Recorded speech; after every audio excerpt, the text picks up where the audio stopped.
Tony. So after graduating college, Tony knew he wanted to be a financial advisor. Once he got some experience in construction and real estate, he knew where his calling was, being able to help his clients navigate real estate investments to achieve their financial goals. Tony's clients would describe him as trustworthy, responsive, and energetic. These qualities make sense when you marry that to what excites Tony about his work, which is the people he works with, the people he meets, and helping people's dreams become a reality. Tony would describe himself as just an average guy who loves to have fun, enjoy life with his friends and family. You can find Tony being active when he's not working. He's playing sports like volleyball, basketball, bowling, pool, football, tennis, disc golf, and golf.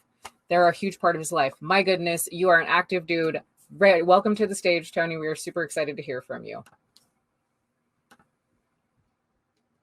You're one of the most active people ever. That's like every sport. You may as well just throw, water polo and soccer. Yeah, what can I say? I just love sports. So awesome. Well, is there anything that you'd like to say to us before we get started? No, we can start right away. Yeah. All right. Well, can you tell us a little bit about condo conversion?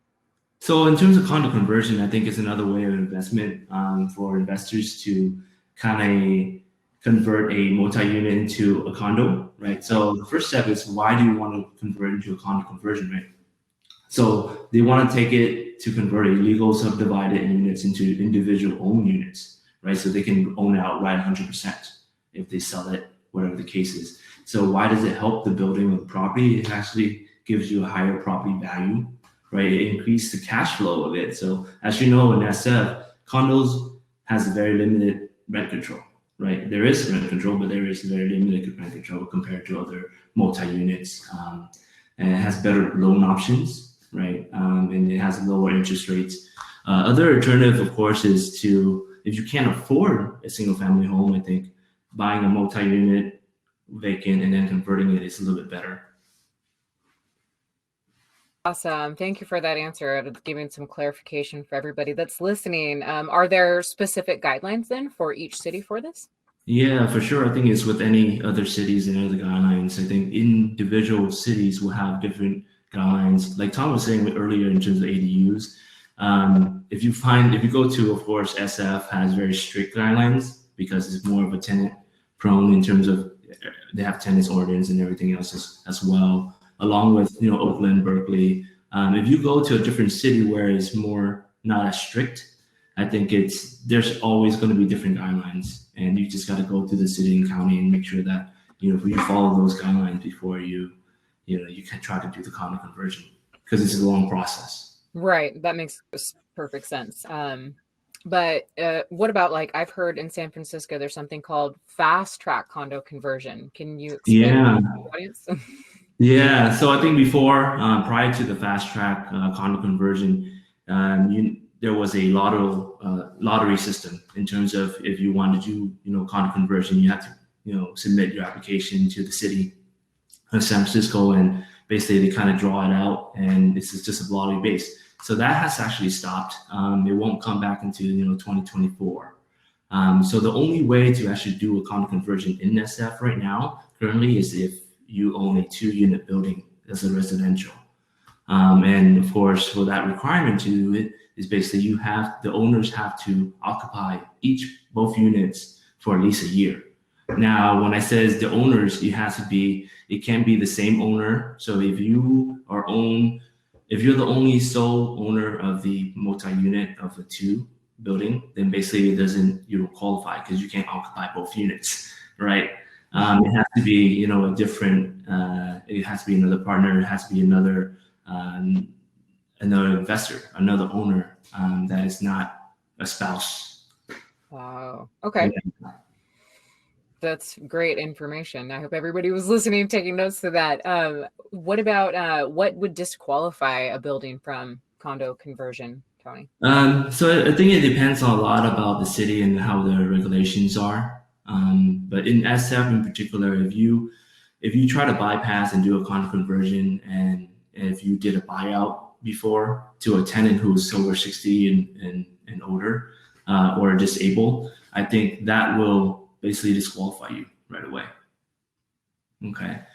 So there's other regulations as well. If you do regular evictions, it is possible to do it later on to do the condo conversion, but you have to wait at least 10 years. Wow. Yeah. Wow. Great. And then the rules, of course, and of course the guidelines is always kind of changing, right? Especially Okay. during this time. That makes perfect sense. So then what about if the property is already tenant occupied? Can condo conversion still occur? If you're speaking about just in SF in particularly, Sorry about that's that. okay. I had my phone off, but I have two phones. My That's apologies. all right, no worries. But yeah, if you're talking about just specifically in SF, I think if you do have a tenant, currently you can't do the condo conversion because you have to occupy them. I just spoke to earlier before. The only way to do it is the fast condo conversion, where owners has to occupy each unit for at least a year before they can convert it. That makes perfect sense, though. So, and then what about how long is the condo conversion process, Tony? And what about estimated costs then for that as well?